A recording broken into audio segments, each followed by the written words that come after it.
He ruled, this hero, ruled for 50 years.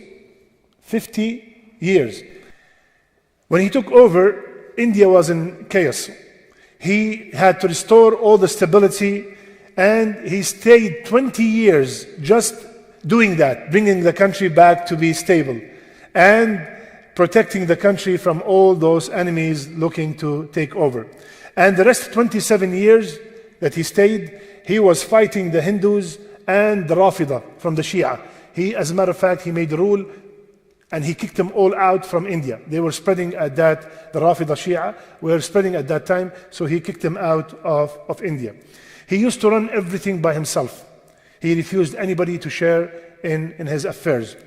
Subhanallah, one of the greatest things he did, we all complain, I cannot memorize the Quran, it's very hard for me, I am too old for this, I am too busy for this, right? We all say that.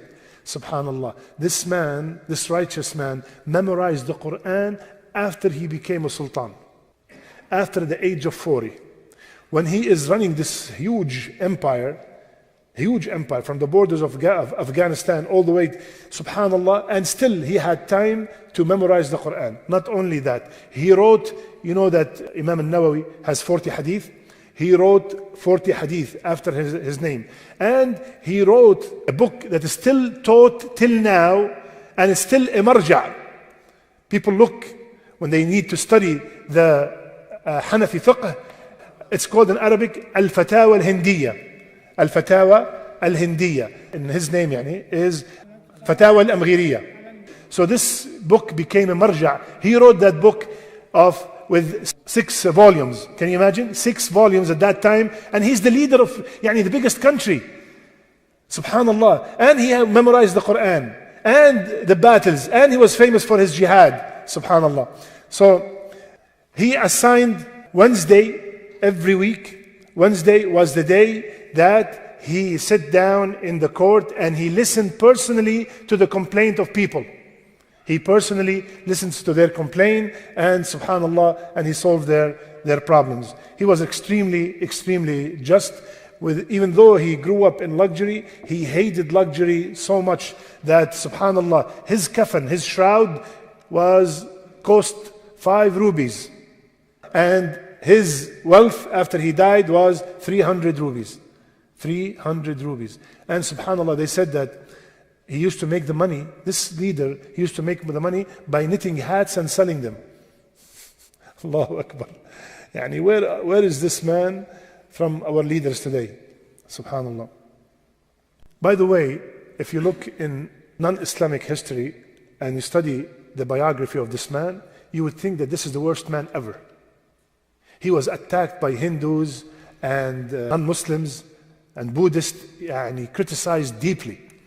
But subhanallah, when he came to rule, he abolished 80 taxes. He abolished all these taxes, even though these taxes were bringing 3 million rupees to the Sultan. This is unreal.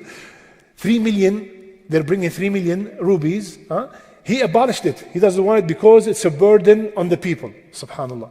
But why they always attack him and they say bad things about him? Because he did the jizya on the Hindus. He forced them to pay the jizya, which was already stopped since his great-grandfather. So he reinstated the jizya against the Hindus.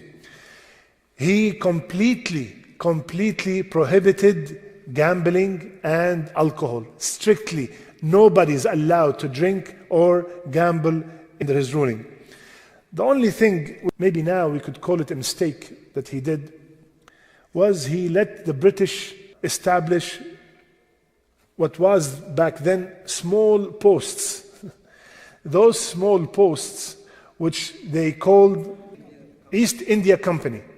This East India Company, which started as small post, was able to conquer the whole India, the whole area. Subhanallah.